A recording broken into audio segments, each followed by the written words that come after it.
성도에게 이 환경의 문제는 위기가 아니다. 환경의 문제는 위기가 아니다라는 제목으로 말씀을 함께 나누겠습니다. 호두 농사를 짓던 농부가 하나님께 찾아가서 부탁하였습니다. 하나님, 딱 1년 동안만 내가 내 임의대로 날씨를 주관하도록 허락해달라고 부탁합니다. 아무래도 농부는 이 날씨에 민감하지 않습니까? 아무래도 풍년을 얻고 싶은 마음에 자기 마음대로 날씨를 주관하고 싶은 마음에 하나님께 그렇게 부탁했습니다. 간곡한 부탁에 하나님은 그 농부에게 1년 동안만 날씨를 주관하도록 허락해 주었습니다. 이 농부가 이제는 자기 마음대로 날씨를 주관하게 되었으니 이제는 햇빛이 필요하면 햇빛을 내리게 하였고, 또 바람이 불게 하면 바람이 불게 하고, 또 그늘지게 하면 그늘이 지게 하며, 비가 필요하면 비가 내리도록 만들었습니다. 간혹 호두알을, 이 덜 여문 호두알을 폭풍이나 때로는 천둥으로 인해서 이 떨어지는 일들이 많이 있었기 때문에 호두 농사를 짓는 데 있어서 천둥과 바람은 필요 없으니 없애버렸어요. 그래서 이제 좋은 날씨, 좋은 환경만 이제 호두 농사를 위해서 공급하기 시작했습니다. 이제 가을이 되었습니다. 풍성한 결실을 거둘 때에 호두나무를 보니 호두가 많이 열렸습니다. 기쁜 마음에 호두를 따서 호두 하나를 딱 깨보니까 그 안에 알맹이가 없는 겁니다. 껍질만 있었지 그 안에 열매가 없었던 것이지요. 이 호두 농사를 짓던 농부가 하나님께 찾아가 따집니다. 그렇게 1년 동안 좋은 환경을 공급하며 그렇게 농사를 지었는데 열매가 없다는 것이죠. 하나님의 대답은 이렇습니다. 도전이 없는 것에는 알맹이가 들어있지 않는 법, 폭풍 같은 방해가 있고 가뭄 같은 아픔도 있어야 껍데기 속의 열매가 여무는 법이란다 라고 말씀하십니다. 이 농부의 생각에는 폭풍이나 가뭄은 이 농사 짓는데 필요 없는 환경이라고 생각을 했던 것이지요. 그러니 자기 마음대로 날씨를 주관하는 능력이 생기자 필요 없다고 생각하는 환경을 빼버린 것입니다. 그러나 폭풍과 가뭄은 호두의 열매를 맺게 하는데 꼭 필요한 환경이었다는 것입니다. 대부분 사람들은 환경의 문제를 만나면 이 고난의 환경은 내 인생에 필요 없는 환경이라고 생각할 때가 많습니다. 그러나 식물도 이 고난의 환경을 통해서 더 단단해지고 더 많은 열매를 거두는 것처럼 사람도 이 고난의 환경을 거쳐야만 성장하게 된다는 것을 우리는 깨닫게 됩니다. 사람이 철이 들고 또 성장할 때가 언제입니까? 고난을 만날 때, 고생할 때이지 않습니까? 그래서 많은 사람들이 남자는 군대를 다녀와야 철이 들고 또 여자분들은 또 아이를 낳아봐야 또 성숙해진다라고 이야기를 합니다. 그만큼 군대와 애 낳는 이 기간이 인생에 있어서 가장 큰 어찌 보면 어려움과 환난의 순간이기 때문에 그렇게 말하는 것 아니겠습니까? 그런 상황을 거쳐야만 사람이 성장한다는 거예요. 마음도 강해지고 그리고 인격도 성장하게 되는 것이지요. 저의 과거의 짧은 인생 중에서도 과거를 돌아보면은 나를 어른 되게 하고 내 마음을 강하게 만들고 내 마음을 더욱더 성장시켰던 그 기간은 내 인생에 가장 힘들었을 때예요. 그 힘들었던 그 시기를 잘 거치고 나고 보니까 어느덧 마음으로 어른이 되어 있는, 또 정신적으로도 어른이 되어 있는 모습을 발견하게 됩니다. 우리 어린 친구들은 햄버거 집을 좋아하잖아요. 맥도날드 이렇게 좋아합니다. 가면 요즘에는 패밀리 세트 시키면은 선물도 주고 그러잖아요. 세계 전국을 돌아다니면은 이 맥도날드 매장 주방은 동일합니다. 왜냐하면 제가 맥도날드 주방을 청소해본 경험이 있거든요. 유학생활 동안에.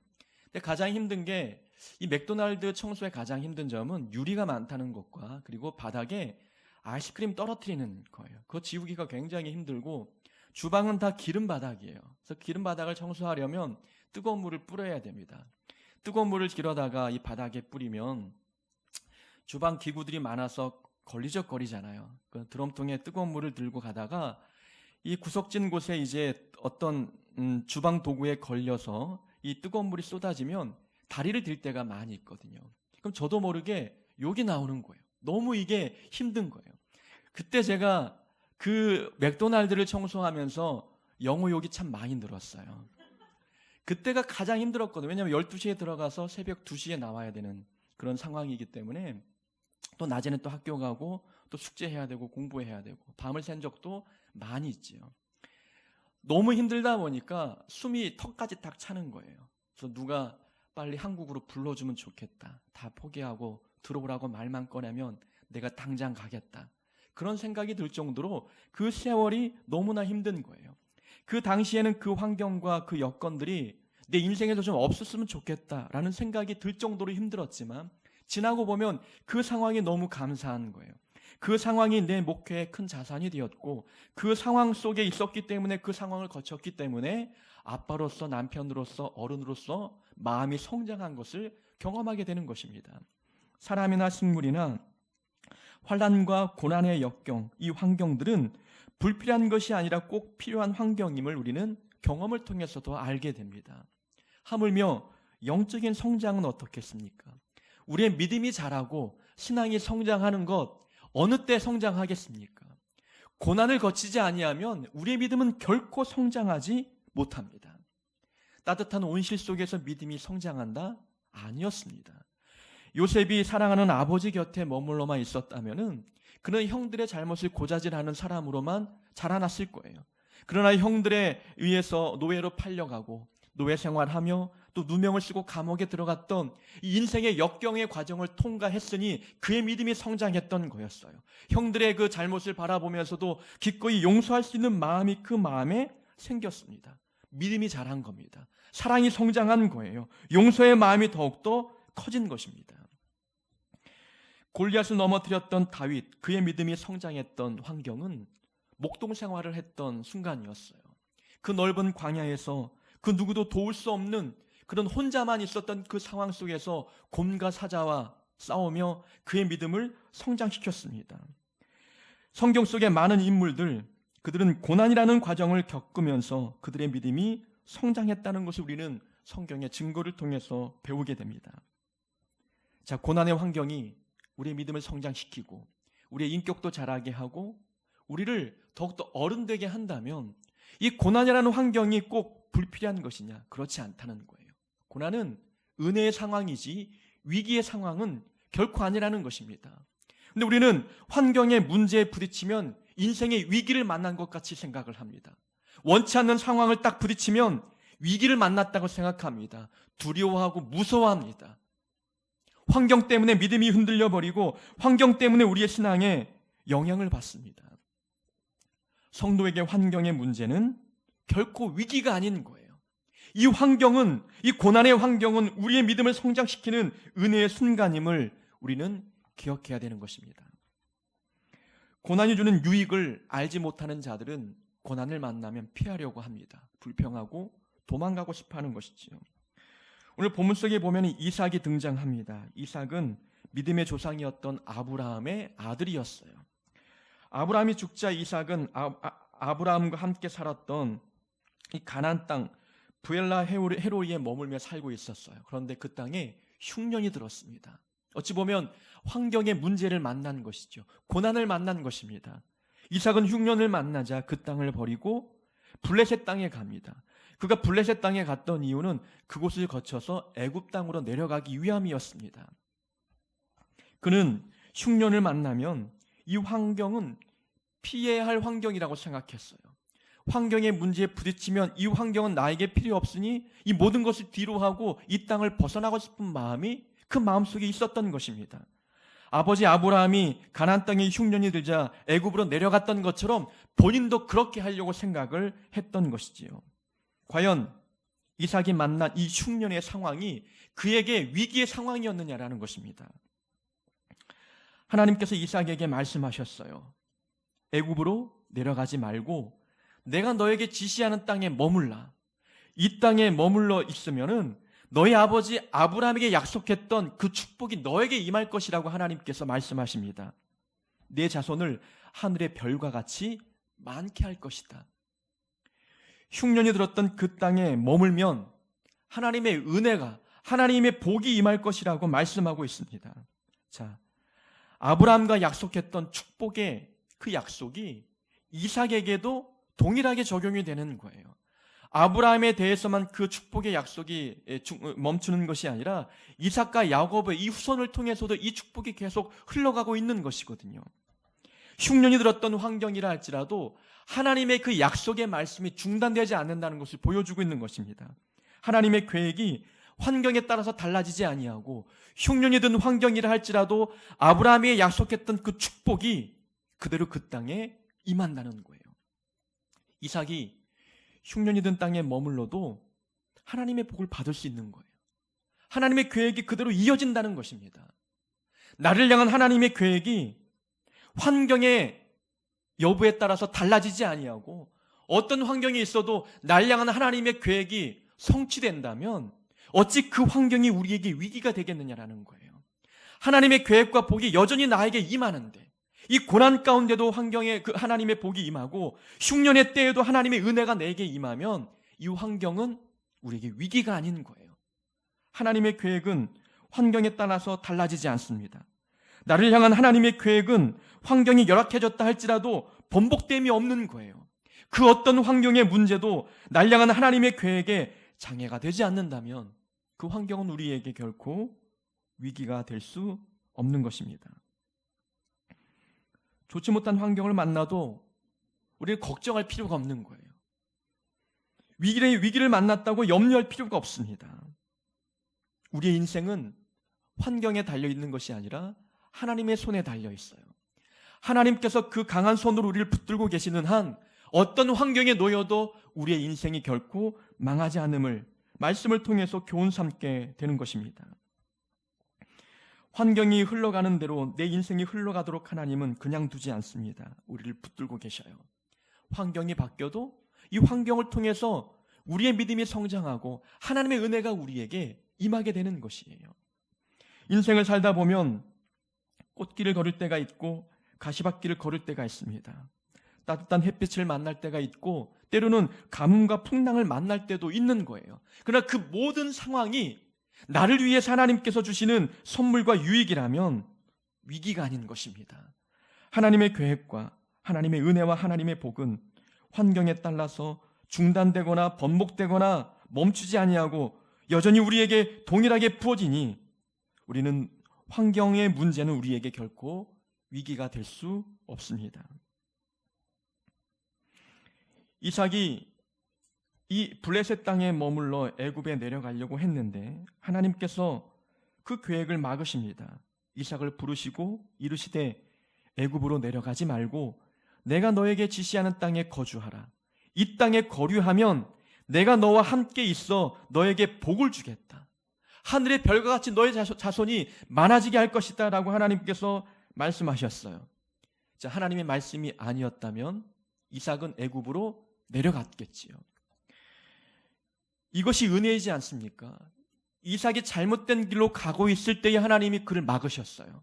그에게 음성을 들려주셔서 잘못된 길로 가지 못하도록 말씀하셨다는 겁니다.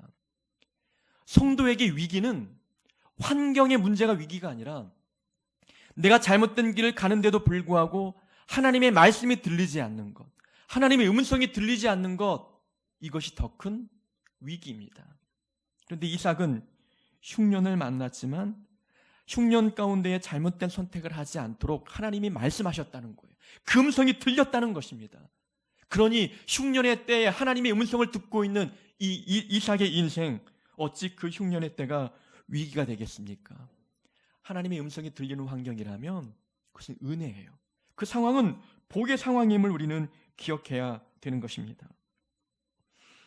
많은 사람들은 좋은 환경을 만나면 복을 받았다 생각하고 또 좋지 못한 환경을 만나면 위기라고 생각합니다.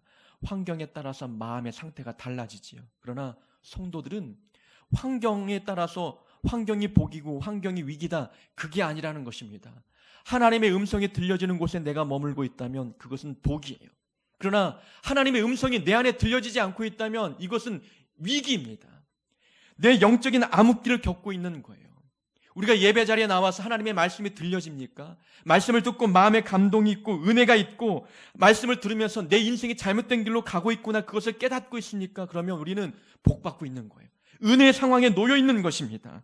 내가 잘못된 길을 가고 있는데 하나님께서 예배 자리에 부르셔서 내 잘못된 선택을 막으시는구나. 이것이 말씀을 들으며 깨달아진다면 그 인생은 정말 하나님의 큰 은혜를 겪고 있는 거예요. 내 개인적인 환경은 열악하고 고난의 환경을 겪고 있어도 하나님의 말씀이 내 마음에 들려지고 있다면 그것은 결코 위기가 아닌 것입니다. 그러나 예배 자리에 나와도 말씀이 들려지지 아니하고 마음에 감동도 없고 은혜도 없고 깨달음도 없고, 그래서 내가 가는 길이 어느 길로 가고 있는지 알지도 못하는 상황에 놓여 있다면 아무리 좋은 환경에 그가 있다 할지라도 그는 영적인 암흑기를 겪고 있는 거예요. 정말 큰 위기를 겪고 있는 것입니다. 정말 믿음 생활하면서 가장 답답할 때가 언제인지 아십니까? 문제가 풀리지 않는 것, 물질이 부족해지는 것, 건강에 유약해지는 것, 그런 것이 답답한 게 아니에요. 기도해도 하나님의 답이 들리지 않을 때, 어느 길로 가야 하나님이 원하시는 길인지 그 답을 찾지 못할 때 믿음의 사람들은 가장 답답한 거예요. 그것만큼 숨막히는 일도 없다는 거예요. 하나님의 침묵하실 때, 나에게 말씀하지 않을 때 그것이 우리에게는 더 큰 위기가 된다는 것입니다. 그것을 경험해 본 적이 있으십니까? 아무리 기도해도 아무리 고민하고 하나님을 찾아도 어느 길로 가야 할지 무엇을 선택해야 될지 모를 때 그것만큼 답답하고 그것만큼 큰 위기감을 느끼는 적도 없다는 것입니다. 그러나 이삭은 흉년을 만났지만 흉년 때에 그가 잘못된 선택을 하지 않도록 하나님이 말씀하셨어요. 그 말씀을 마음으로 들었다는 그 자체가 이삭에게는 큰 은혜가 되는 것입니다. 환경의 문제가 위기가 아닙니다. 하나님의 음성이 들려진다면 우리는 지금 큰 은혜 가운데에 놓여 있는 것입니다. 아브라함과 롯이 있었습니다. 아브라함과 조카 롯, 그들은 가나안 땅에 들어와서 하나님의 은혜로 말미암아 재산이 더욱더 많아졌어요. 자, 재산이 많아지자 아브라함의 목동과 롯의 목동이 서로 다투기 시작했습니다. 땅은 좁은데 가축이 많아지니 서로 자기의 가축의 양식을 구하기 위해서 서로 다투는 거예요. 그래서 아브라함이 조카 롯을 불러다가 우리가 재산이 많아지고 또 우리의 가축이 많아졌으니 한 땅에 머물기 어려우니 서로 갈라서자. 너가 좌하면 내가 우하겠다. 네가 우하면 내가 왼쪽을 선택하겠다라고 조카 롯에게 땅을 선택할 수 있는 기회를 줍니다. 롯이 눈을 들어서 땅을 바라보니 소할 땅까지 물이 넘실넘실 풍족하게 넘실거리는 모습이 보였어요. 목축업을 하는 자에게 물이 많은 목초지가 아주 풍요를 주는 땅이거든요. 그 땅을 선택합니다. 좋은 땅을 선택하고 아주 화려한 환경을 선택하니 이제는 탄탄대로를 걸을 것처럼 생각하겠지만 그러나 그렇지 않았어요. 그 땅은 소돔과 고모라가 있는 땅이었습니다. 죄가 관영한 곳이었어요. 하나님이 그 땅을 멸망하기로 계획한 땅이었습니다. 롯이 그 땅을 선택함에도 불구하고 그 땅이 하나님의 뜻에 맞는 땅인지 묻지 않았습니다. 하나님의 답이 들리지 않았고 하나님께서 그 계획을 막지 않았습니다. 좋은 환경을 선택했지만 하나님께서 원하시는 땅인지 아닌지 그 음성을 듣지 못한 롯의 인생이야말로 가장 큰 위기였습니다. 아브라함은 롯에게 먼저 땅을 선택하도록 허락해 주었고 나머지 땅을 자기가 갖는 거예요. 어찌 보면 좋은 땅을 빼앗긴 것 같은 생각이 들 수도 있습니다. 그러나 하나님의 음성이 들립니다. 눈을 들어 동서남북을 바라보아라. 너가 보이는 땅을 너에게 주겠고 그 땅에서 너의 자손들이 풍족할 것이라는 말씀이 들렸어요. 땅을 얻은 것이 아브라함에게 복이 아니라 하나님의 음성이 들렸다는 거예요. 하나님의 허락한 땅을 선택했다는 그 자체가 아브라함에게는 큰 기회였고 은혜였다는 것입니다. 성도에게는 환경이 중요하지 않습니다. 하나님의 음성이 들리느냐, 하나님이 인도하시는 길로 가고 있느냐, 위기의 상황에서 하나님께서 가지 말라는 그 경고의 메시지를 듣고 있느냐, 음성이 들리는 삶을 살고 있다면 그 삶은 정말 축복의 삶인 것입니다. 환경의 문제 때문에 걱정하고 염려할 필요가 없습니다. 우리는 지금 하나님의 말씀 가운데 놓여 있습니다. 하나님의 음성이 내 귀에 들리고 마음에 와닿지 않습니까? 그러면 우리는 위기의 삶을 살고 있는 것이 결코 아닙니다. 이삭이 하나님의 음성을 듣고 애굽에 내려가지 않았습니다. 그래서 그랄 땅에 머물면서 삶을 살아가기 시작하는데, 우리가 본문에 읽지 않았지만 12절과 13절에 보면 이렇게 나와 있습니다. 이삭이 그 땅에서 농사하여 그 해에 100배나 얻었고 여호와께서 복을 주심으로 그 사람이 창대하고 왕성하여 마침내 거부가 되어. 이삭이 하나님께서 가지 말라 말씀하시고 그 말씀에 순종했더니 그 땅에서 100배의 열매를 거두었어요. 그가 마침내 거부가 되었다는 것입니다. 만약에 그가 애굽 땅에 내려갔다면 100배의 열매를 거두겠느냐라는 거예요. 그 당시만 해도 애굽 땅은 그야말로 비옥한 땅이었습니다. 그래서 흉년을 만나면 모든 사람들은 다 애굽으로 가는 거예요. 애굽에는 곡식이 있기 때문에 그렇습니다. 그 비옥한 땅에 그가 농사 지었다 할지라도 100배의 열매를 거두겠느냐라는 거예요. 이삭이 하나님의 말씀에 순종해서 그 땅에 머물렀더니 하나님의 은혜로 말미암아 100배의 열매를 거둔 거였어요. 이것은 하나님의 은혜 덕분이었습니다. 자, 그러면 100배의 결실을 얻은 이 결과는 환경이 준 것입니까? 아니면 하나님이 준 것입니까? 이 100배의 열매는 환경 때문에 얻은 것이 아니라 하나님의 은혜 때문에 얻은 거였어요. 이삭이 하나님의 말씀에 순종했기 때문에 얻은 축복의 열매였다는 것입니다. 자, 그러면 하나님의 복은 환경과 무관한 것입니다. 하나님의 복은 환경과 무관하고 대신 순종과 관계 있다는 것을 보여주지 않습니까? 이삭이 순종했더니 은혜가 임했다는 것입니다. 이것은 흉년이든 땅이라 할지라도 하나님께서 순종을 통해서 복을 준 것을 우리에게 보여주고 있는 것입니다. 하나님의 복이 환경과 무관하다면 우리가 고난의 환경을 만난다 할지라도 그 고난의 환경은 위기가 아닌 거예요. 우리가 순종하면 하나님은 이 고난의 환경이라 할지라도 우리에게 은혜를 부어주시기 때문입니다. 하나님은 흉년의 상황에도 우리를 풍족하게 하실 수 있는 분이셔요. 인생의 고난을 만나도 고난 가운데 기쁨을 주시고 감사의 조건을 허락하시는 분이라는 것입니다. 하나님의 복은 환경과 무관한 것이에요. 환경이 열악하다 할지라도 열악하면 하나님의 은혜가 줍니까? 하나님의 복이 사라집니까? 그게 아니라는 거예요. 하나님이 주시는 영적인 복들, 그 은혜들은 우리의 순종과 관계 있는 것이지 환경과는 무관한 것입니다.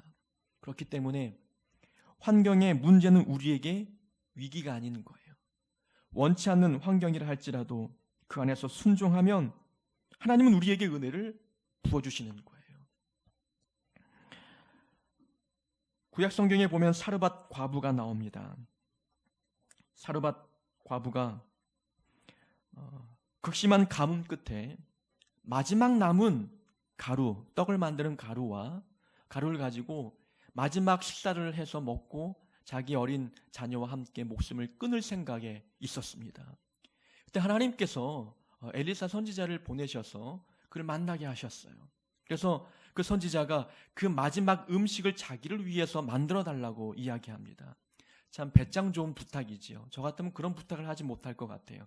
근데 그 마지막 그 요구를 이 사르밧 과부가 순종합니다. 순종하여서 마지막 음식을 하나님의 선지자에게 만들어 주었더니 이 가뭄이 그치는 날까지 통에 가루가 줄지 아니하고 기름병에 기름이 닳지 않는 그런 역사가 부어졌다는 것입니다.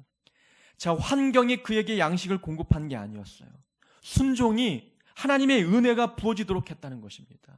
그 환경의 문제는 우리에게 결코 위기가 아닌 것, 우리가 순종만 할 수 있다면 하나님의 은혜는 언제든지 우리에게 부어지는 것입니다.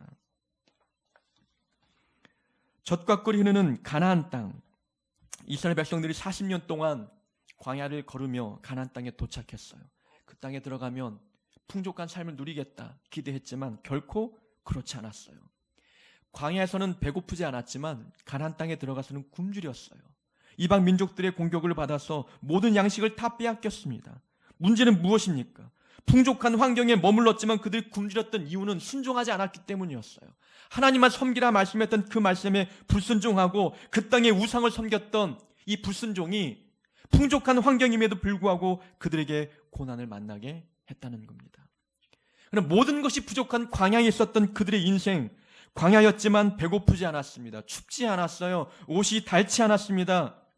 그것은 이 광야임에도 불구하고 순종하는 모습을 보이니 하나님께서 그들에게 배부름의 은혜를 부어주셨던 거였어요. 자, 환경의 문제는 우리에게 위기가 아닙니다. 순종만 할 수 있다면 그 순종을 통해서 하나님 우리에게 많은 은혜와 복을 부어주십니다.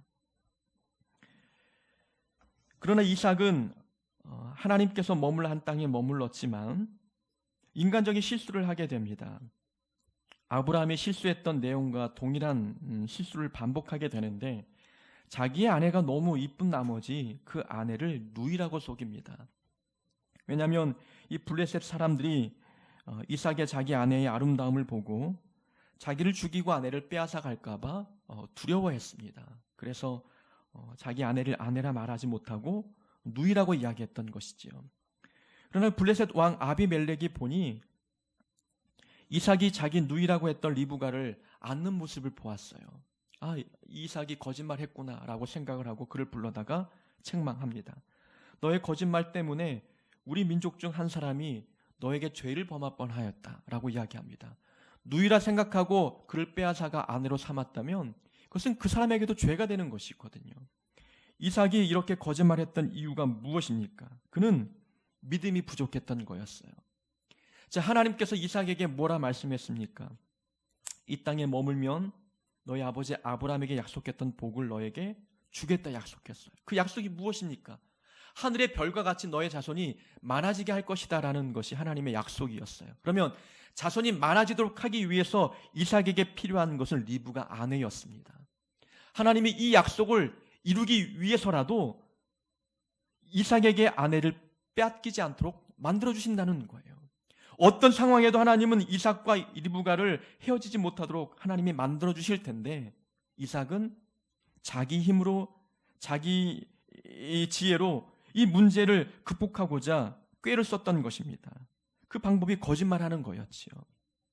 그는 하나님의 약속을 믿었다면 정직하게 자기 아내를 아내라고 이야기했을 것입니다. 그러나 믿음이 없었어요. 하나님께서 어떤 상황에도 그 약속을 이룰 것이라고는 믿음이 없었습니다. 하나님께서 어떤 상황에서도 하나님의 능력으로 나를 위기에서 건질 것에 대한 믿음이 부족했던 거였어요. 믿음이 부족하니 그가 하나님께서 원하지 않는 방법을 선택하여 믿음의 사람의 본을 보이지 못하는 그런 모습을 보이고 있다는 것입니다. 믿음은 환경을 이깁니다. 하나님을 향한 견고한 믿음은 어떤 환경이든지 극복할 수 있다는 것입니다. 환경의 문제가 우리를 위기에 빠지게 만드는 것이 아니라 믿음이 없을 때 그 믿음 없음이 우리를 위기에 처하게 만든다는 거예요. 이삭의 아버지였던 아브라함이 애굽에 내려갔을 때에도 동일한 거짓말을 했잖아요. 애굽의 왕이 자기 아내의 아름다움을 보고 빼앗아 갈까봐, 자기를 죽이고 빼앗아 갈까봐 누이로 속였던 겁니다. 부자가 참 닮은 것 같아요. 좀 좋은 걸 닮지 나쁜 걸 닮는 모습을 보면 좀 의아합니다. 그러나 또 이 부자가 아내는 참 잘 얻었던 것 같아요. 외모를 봐도 아내가 너무 아름다우니, 자기가 봐도 아름다우니 남이 볼 때는 얼마나 아름답게 보이겠어요. 그러니 자기를 죽이고 아내를 빼앗아 갈까봐 아브라함도 거짓말했다는 거예요. 그러나 그 거짓말이 화근이 되어서 오히려 애굽 왕이 아브라함에게 정식적으로 많은 패물과 재산을 주고 그 누이를 아내로 삼아버립니다. 그러니까 믿음 없음이, 하나님께서 아브라함을 지켜줄 것에 대한 믿음이 부족하니 거짓말하는 거예요. 그 거짓말이 화근이 되어서 더 큰 위기에 빠지게 됩니다. 성도에게 위기는 환경이 만드는 것이 아니라 믿음이 없을 때 더 큰 위기에 빠진다는 거예요. 우리에게 믿음만 있다면 어떤 환경에서도 그것을 위기로 받아들이지 않지만, 우리는 좋은 환경에 있어도 하나님을 향한 믿음이 부족하면 그 환경에서조차 우리는 어려움을 겪게 되는 것입니다.